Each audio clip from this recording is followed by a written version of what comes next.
Hey, ¿qué tal? No me ha dado tiempo de preparar un vídeo sobre las nuevas, digamos, previsiones de la OCDE con respecto al crecimiento de España. Eso lo preparo para mañana, aunque seguramente, como me van a preguntar en una televisión, pues ahí ya lo vamos a tener resuelto. De todos modos, sí que os dejo las opiniones que ofrecí, que trasladé en el programa de Cascabel ayer, en el que sí que opinaba de que se vaya del Ibero de España, lo que significa, también de una serie de opiniones con respecto al crecimiento, la inflación, y algo con respecto a esa recuperación económica de la que habla todo el mundo y que parece ser que igual no es tal recuperación. Pero en todo caso, os dejo el vídeo, espero que os guste, nos vemos al final. También en esta materia observarán cómo el presidente Biden está diciendo que quiere legislar en el sentido que hoy lo hace el Gobierno de España. Y de esta manera España se convierte en la vanguardia de la legislación internacional en esta materia. No hay ningún país en el mundo que se haya atrevido a legislar sobre esta materia. Por tanto, estamos a la vanguardia y por primera vez el mundo está mirando, créanme, a España. Vamos a ver, Marc Vidal, analista económico. Buenas noches, Marc. Buenas noches, ¿cómo estamos? Este asunto, por ejemplo, de Deliveroo, ¿cómo lo valoras tú y qué impresión te deja después de escuchar las palabras de la que es vicepresidenta del Gobierno y ministra de Trabajo anunciando aquella ley Rider, que le llamaba, para regular la situación de estas personas, que en lugar de arreglárselo, pues yo creo que les fastidia a muchos de ellos, porque muchos de ellos pues tenían esto como una especie de ayuda económica cuando trabajaban en otras cosas o sencillamente seguían estudiando?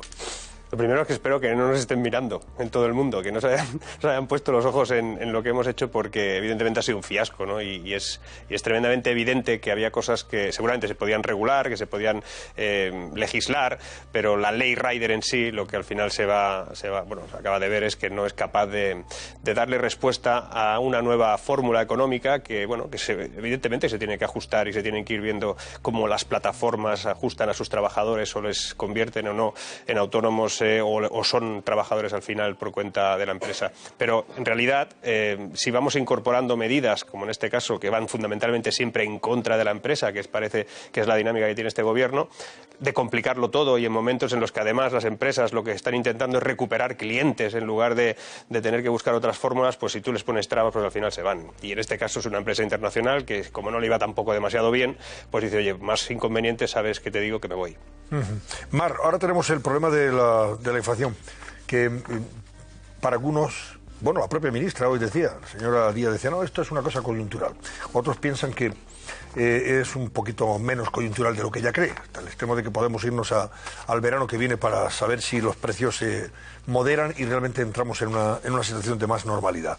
¿Qué opinan desde el punto de vista de los economistas a propósito del contexto económico y si esto va a durar más de lo que desearíamos? Bueno, que va a durar es más que evidente. O sea, esto ya no es tan coyuntural, esto tiene ya un pozo estructural, que además el problema es cuando la inflación tiene su segunda deriva, lo que se llaman los efectos de segunda ronda, y que afectan fundamentalmente luego al incremento de salarios, y esos incrementos de salarios son un bucle que acaban haciendo menos productivas a las empresas si no aplican los costes que están teniendo. Además sabemos que los precios de exportación han subido un 28%, con lo cual también tenemos ahí algo que se va a ir reproduciendo en los próximos meses, porque son insumos que utiliza la industria, que utilizan las empresas.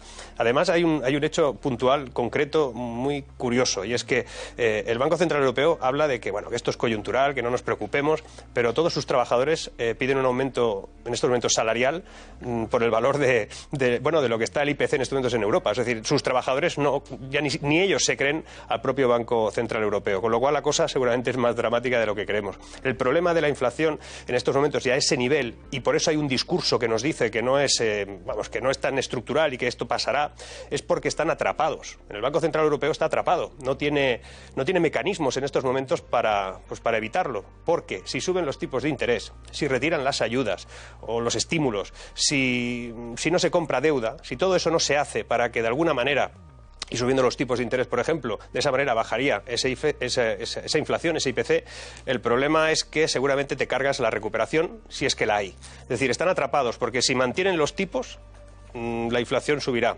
Si incrementan los tipos, la inflación bajará. O sea, tenemos un problema económico gravísimo que además no es solo de España. En este caso, el problema que tiene España es que no está actuando sobre eso, y esa es la cosa más preocupante, pero la inflación es global, es general. Se paró el mundo y arrancarlo ha sido muy complicado. Era más fácil pararlo que arrancarlo, pero bueno, veremos cómo otros países toman medidas y en nuestro momento pues está la suya. Y seguimos pagando la luz más cara de la historia. Y te pregunto, ¿crees tú que va a cumplir Sánchez su palabra de que veremos a pagar un recibo similar al del 2018 a final de este año? Pero es que qué palabra, o sea, primero qué palabra, ¿no? Pero lo segundo es que él no es, vamos, no es nadie para decir que, o en el momento en que lo dijo, no era nadie para asegurarnos nada con respecto a la factura. O sea, él no puede interferir. La bajada de impuestos o la exención de impuestos que plantearon ya, bueno, ha quedado más que barrida. Se ha visto que no tenía ningún sentido ni servía para nada. Esto es algo mucho más complejo y que además tiene que ver mucho con su discurso, con el discurso de los que hablan de que la energía sostenible es la panacea de todo esto. Recordemos que el coste de nuestra energía eléctrica en estos momentos depende fundamentalmente de los costes que tienen unos derechos de emisión del CO2.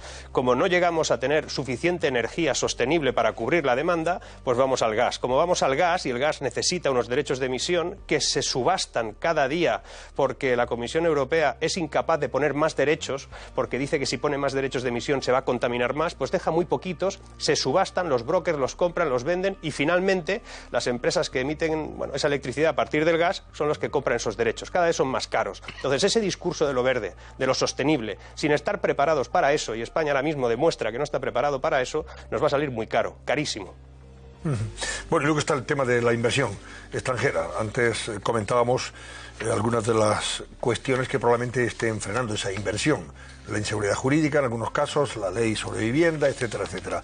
¿Crees que España ahora mismo no es un país, digamos, atractivo para invertir para el capital extranjero? Dependiendo el sector en el que quieran invertir, pues hay aspectos que son todavía muy positivos, ¿no? Invertir en España en empresas que están investigando y que tienen capacidad todavía de patentar elementos que tienen que ver con la innovación, pues ahí están para invertir. Otra cosa es que desde fuera, los grandes fondos, los que deciden finalmente inversiones de todo tipo, más heterogéneas y que buscan fórmulas pues que tengan un poquito de todo, ¿no? Vivienda, tal, otro, pues evidentemente ven dos cosas. Una, que los precios suben especialmente en aquello en lo que ellos quieren invertir. La vivienda ya garantiza que por el incremento del coste de los materiales va a subir un 15%, y España no es un mercado que si le sube la vivienda un 15% se convierte en atractivo, sino todo lo contrario. Los recorridos de crecimiento del valor de la vivienda tiene que ser otro, no inmediato. Y luego ven otra cosa, y es que el índice de confianza que publica trimestralmente la Unión Europea denota que el país con menos confianza, es decir, la gente que vive en este país es la que tiene menos confianza de toda Europa en la economía.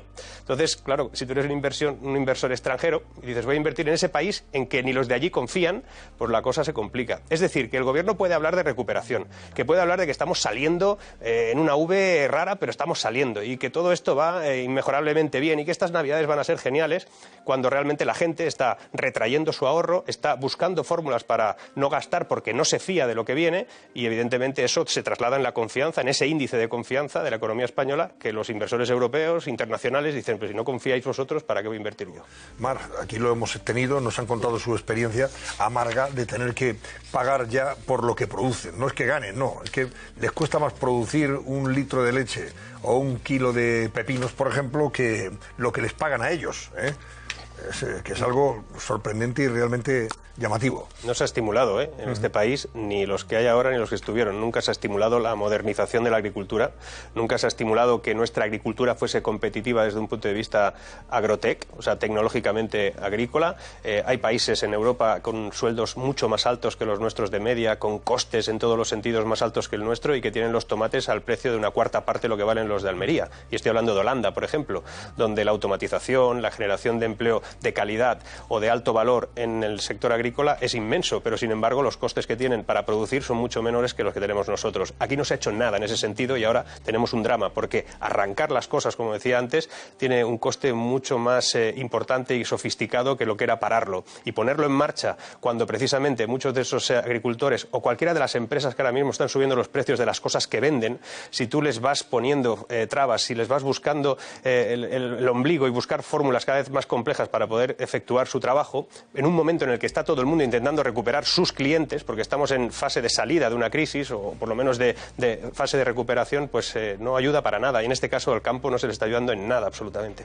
Bueno, ¿cuándo sabremos, por último, Marc Vidal, los efectos del Black Friday? O sea, si realmente la gente ha consumido o no, o se ha retraído.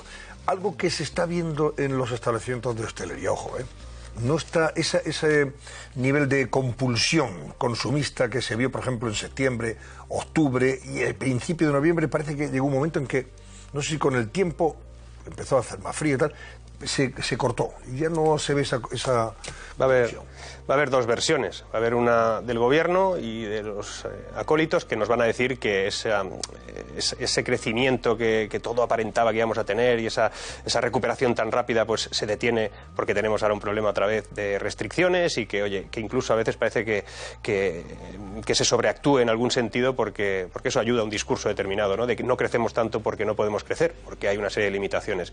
Y luego estará el otro, el de que las empresas pues lo habrán intentado, habrán buscado fórmulas, mil ideas para reducir costes, para ser más eficientes, para llegar mejor al consumidor, pero el consumidor ha empezado a bajar su capacidad de consumo porque no confía, como te decía antes, sobre lo que va a venir hasta ahora. En septiembre, en agosto, pues se confiaba que ya estábamos saliendo de esta historia y que ya podíamos empezar a consumir, y eso que no habíamos gastado o teníamos ahorrado, pues podíamos empezar a meterlo en el sistema. Pero eso ha vuelto otra vez a tener una serie de nubarrones en el horizonte que no son solo vinculadas a la pandemia, sino que tienen mucho que ver también en la situación económica, con el incremento de precios, con un problema de que no se genera empleo porque no generamos empleo. Estamos recuperando parte de lo que teníamos y a muchísima gente en ERTE y a muchísima gente en cese de actividad, es decir, no nos estamos recuperando en el empleo y se intuye, se ve esos indicativos económicos que nos acercan a una cosa llamada esta inflación, que esperemos que no lleguemos a vivirla de forma intensa, pero que eso lo que hace es que la gente ve que su economía se estanca y que las cosas suben de precio, con lo cual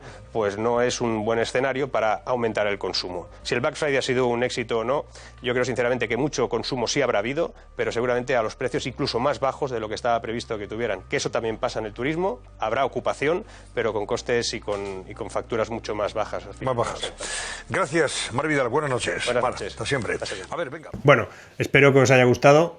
Opiniones siempre en televisión son algo más sintéticas, pero bueno, estoy preparando un vídeo en el que voy a analizar esa potencial recuperación, las cifras que se nos dicen por qué no son exactamente así, y también os voy a preparar un fragmento, un vídeo pequeño en el que algunos de vosotros me lo pedís y que diga algo sobre la situación de la crisis sanitaria y esta etapa nueva en la que estamos entrando, en la que después de habernos inoculado todos según qué, pues a ver qué pasa. Y entonces, como hoy en Televisión Española me han preguntado sobre este tema y he tenido que responder, pues como algunos me pedís que incorpore esa opinión, pues aunque no es demasiado extensa ni demasiado detallada, os la trasladaré en los próximos días. Por eso que, recuerda, dale a la campanilla y así te enteras seguro de que lo he subido.